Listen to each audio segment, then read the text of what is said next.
Welcome to divine news. నేను నీలిమా. ఇక details చూస్తే సిపిఐ పార్టీ కలెక్టర్ ఆఫీస్ ఎదుట ఆందోళన.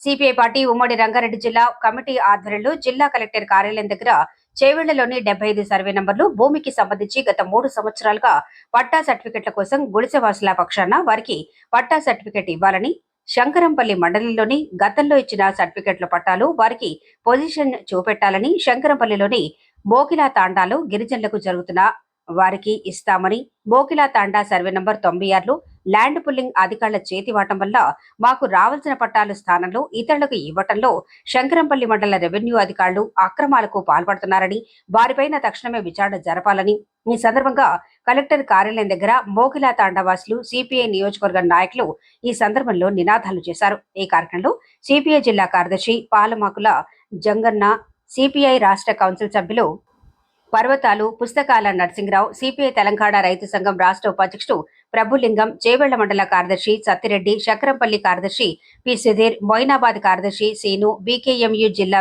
అధ్యక్షుడు జి అంజయ్య, మోకిళ్ల తాండా గిరిజనుల నాయకులు శంకర్, దేవాగత్, కిషన్, రామ్ సింగ్ తదితరులు పాల్గొన్నారు.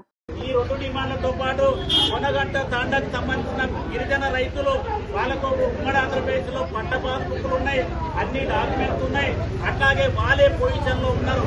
ఈ మధ్య కాలంలో హెచ్ఎండిఏ లేఅవుట్ చేసి ప్రభుత్వం ల్యాండ్ పూలింగ్ చేసి మొత్తం ప్రభుత్వ భూములు మొత్తం సేకరించేది ప్రభుత్వం. ఆ సందర్భంగా ఎంజాయ్మెంట్ సర్వే అని సమగ్రమైన సర్వే పేరుతోటి రైతుల జాబితా తయారు చేసి వాళ్ళందరికీ 800 గజాల చొప్పున ఆ ఎకరా పొలం ఉన్న వాళ్ళకు 2 ఎకరాల పొలం ఉన్న వాళ్ళను గుర్తించి ప్రభుత్వం ఇళ్ల స్థలాలు కేటాయిస్తే ఇక్కడున్న గిరిజన రైతులను పట్టాలు ఉన్నాయి, పాస్బుక్లు ఉన్నాయి, అన్ని డాక్యుమెంట్స్ ఉన్నాయి. పొజిషన్లో వీలే ఉన్నప్పటికీ ఇక్కడున్న గిరిజన రైతుల పేర్లు ప్రభుత్వ రికమెండేషన్ లో లేవు. ఎంజాయ్మెంట్ సర్వేలో ఎవరిది వచ్చిందంటే ఎవరో బేబీ అంటే బేబీ అనేటాలు ఎవరు అంటే ధనవంతులకు ఊడిగం చేసే ఒక వాళ్ళు.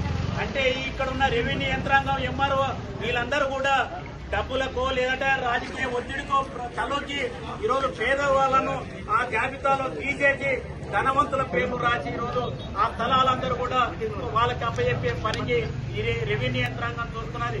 కాబట్టి ఈ 3 ప్రధానమైన సమస్యల మీద ఈనాడు ఇక్కడ రంగారెడ్డి జిల్లా కలెక్టర్ కార్యాలయం ముందు మేము ధర్నా చేస్తున్నాం. ఈ 3 సమస్యల మీద ఈరోజు ఇదేం ప్రారంభం కాదు, అలానే ఇదేమో చివరిది కూడా కాదు. తదుపరి ఖచ్చితంగా రోడ్లు దిగ్బంధన చేస్తాం.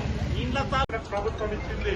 ఆ ప్రభుత్వం ఏదైతే 5 ఎకరాల భూమి ఇచ్చిందో ల్యాండ్ పూలింగ్ కింద ప్రభుత్వం తీసుకున్నది. 1 ఎకరాకు 800 గజాలు ఇస్తామని చెప్పిండ్రు.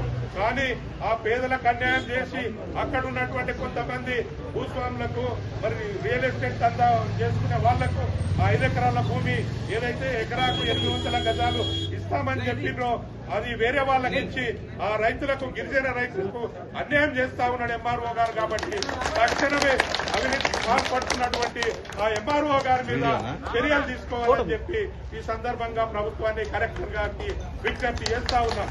ఆ రకంగా ఆ పోరాటం పేద ప్రజల పక్షాన నిలబడి నిరంతరం పోరాటాలు చేస్తా ఉంది. ఈ పేదలకు న్యాయం జరిగే వరకు కమ్యూనిస్టు పార్టీ పేద ప్రజలకు అండగా ఉంటూ వారికి న్యాయం జరిగే వరకు మేము వారికి అండగా ఉంటామని చెప్పి తెలియజేసుకుంటూ ఈ అవకాశం ఇచ్చిన మీ అందరికీ మరొకసారి పత్రికా మిత్రులకు కూడా హృదయపూర్వక నమస్కారాలు తెలియజేస్తున్నాం.